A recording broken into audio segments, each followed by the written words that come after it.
आजच्या सेशन मध्ये आपण या ठिकाणी इंग्लिश लँग्वेज लर्न करत असताना काही असा महत्वाचा पार्ट असतो जो की लर्न अँड रिमेंबर, म्हणजे आपल्याला तो शिकवावा लागतो आणि लक्षात ठेवावा लागतो. तर तो लर्न अँड रिमेंबरचा जो पार्ट आहे तो स्टडी करणार आहोत. त्याच्यामध्ये आठवड्याचे डेज येतात. आता ह्या आठवड्याच्या दिवसांमध्ये जनरली मराठीत आठवडा म्हटलं जातं, परंतु हे ऍक्च्युअल डेज आहेत 7 दिवस आहेत. त्याच्यामध्ये very first day of English calendar that is Sunday. पहिला आठवड्याचा पहिला दिवस इंग्रजी कॅलेंडर मध्ये संडे असतो, लक्षात ठेवा. यांच्या सगळ्यांच्या स्पेलिंग लक्षात ठेवणं गरजेचं आहे. आणि आठवड्यातला शेवटचा दिवस जो असतो तो 7वा दिवस सॅटरडे म्हणजे शनिवार असणार आहे. सो ट्राय टू रिमेंबर दे. संडे रविवार, मंडे सोमवार, ट्यूसडे मंगळवार, वेनसडे बुधवार, थर्सडे गुरुवार, फ्रायडे दॅट इज युअर शुक्रवार आणि सॅटरडे शनिवार. त्याच्यानंतर आपण या ठिकाणी बघणार आहोत मंथ. आता इंग्लिश कॅलेंडर मध्ये 12 मंथ, तसेच 12 महिन्याच वर्ष मराठी कॅलेंडर मध्ये पण आहे. इंग्लिश कॅलेंडर मध्ये जानेवारी, आता जानेवारी म्हणतो आपण, पण इंग्लिश प्रोनाउन्सिएशन मध्ये जानेवारी नाही तर January, February, March, April, May, June, July, August, September, October, November and December. So try to remember they, pronounce them properly. त्यांच्या स्पेलिंग लक्षात ठेवा. November, November. November.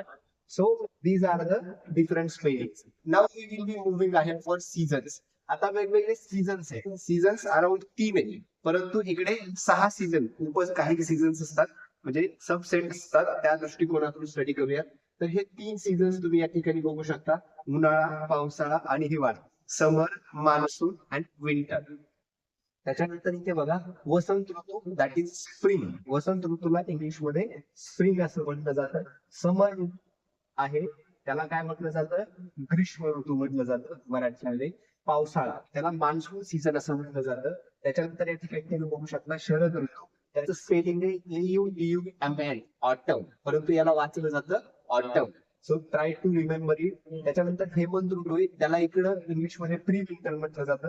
आणि शिशिर ऋतूला इंग्लिश मध्ये विंटर सीझन असं म्हटलं जातं. So I hope you understood all.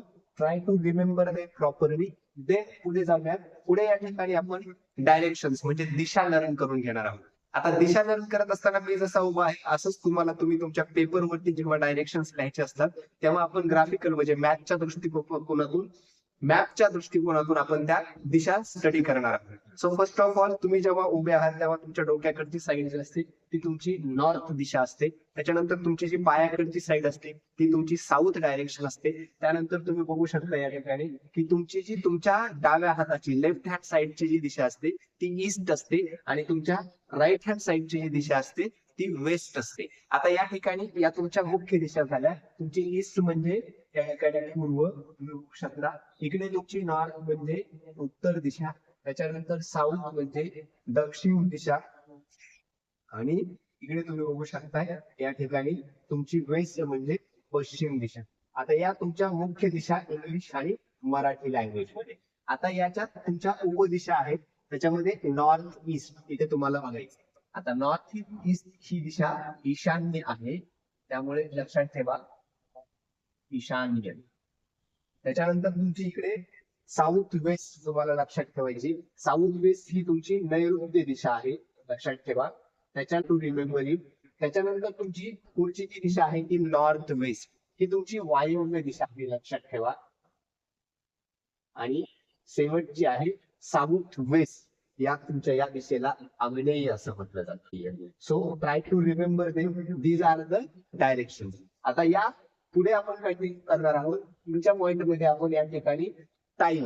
आता आपल्याला दिवसभरात वेगवेगळ्या वेळेला वेगवेगळी वेळ सांगावी लागते आणि ती वेळ सांगण्यासाठीच्या काही आयडियालॉजीज असतात त्या सुद्धा आपल्याला या सेशन मध्ये लर्न करून घ्यायच्या. मिड नाईट म्हणजे अर्धरात्री, नून म्हणजे दुपार नंतर, AM म्हणजे अँटी मेरिडियम, त्याच्यामध्ये सकाळचा टायमिंग असतो पहाटेपासून म्हणजे रात्री 12च्या नंतर दुपारी 12 पर्यंत. PM म्हणजे पोस्ट मेरिडियन, तर पोस्ट मेरिडियन म्हणजे दुपारी 12 नंतर रात्री 12 पर्यंत. त्याच्यानंतर आवर म्हणजे तास, मिनिट म्हणजे मिनिट, सेकंड, वॉच आणि क्लॉक. आता वॉच आवर्स असं म्हणू शकत नाही आपण, ते पाहण्याचे तास होतात. आपल्याला क्लॉक आवर्स असं म्हणावं लागेल.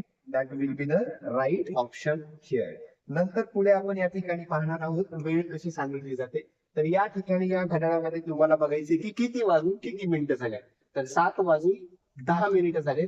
इंग्लिश मध्ये याला सांगत असताना इट इज 7 वाजून किती मिनिटं झालेली आहे, तर 10 मिनिटं झालेली आहे. त्याच्यानंतर इकडे तुम्हाला टाइम सांगत असताना परत बघायचंय या घड्याळामध्ये 10:30 झाले. मग इंग्लिश मध्ये याला सांगत असताना इट इज 10:30, 10:30 वाजले असं सांगता येणार आहे. त्याच्यानंतर इथे बघू शकता तुम्ही 9 वाजून 15 मिनिटे, इट इज क्वार्टर पास्ट 9. त्यानंतर क्वार्टर पास्ट 9 म्हणजे या ठिकाणी तुम्हाला 9 वाजून 15 मिनिटे झालेली आहेत असं सांगता येणार आहे. त्याच्यानंतर पुढे आहे 9:45, दॅट मीन्स क्वार्टर टू 10, पावणे 10.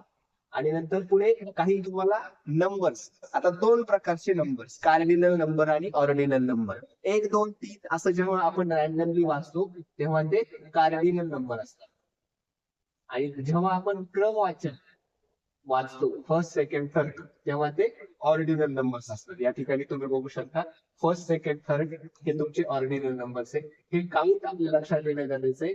1 to 10 आणि first second third fourth and so on and so fourth. So thank you very much.